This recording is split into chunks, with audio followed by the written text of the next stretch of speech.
ఒక ఊరిలో రంగయ్య అనే చేపలు పట్టేవాడు ఉండేవాడు. రోజూ ఉదయాన్నే చెరువు దగ్గరికి వెళ్ళి చిన్న చేపలు పట్టి అమ్మేవాడు. కాని ఆ రోజు అతనికి ఒక్కటీ దొరకలేదు. ఇంతలో ఓ పెద్ద చేప బలంగా వలలో పడింది. రంగయ్య ఆశ్చర్యపోయాడు.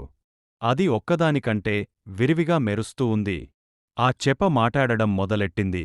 నన్ను వదిలేస్తే నీకు బంగారంతో నిండిన ఒక చిన్న బుట్ట ఇస్తాను అంది. రంగయ్య ఆశ్చర్యంతో తడబడుతూ అంగీకరించాడు. చేపను వదిలేశాడు. కొద్దిసేపటికే నీటిపై మెరిసే బుట్ట బయటపడింది. అందులో బంగారు నాణాలు.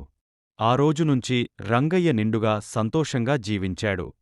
కాని అతడు ఎప్పుడూ మరొకసారి చేపలను బాధపెట్టలేదు. నీతి: కోరిక పెరిగితే లాభం పోతుంది. కనుక మంచి చేసినవారికి మనమూ మంచి జరగాలి.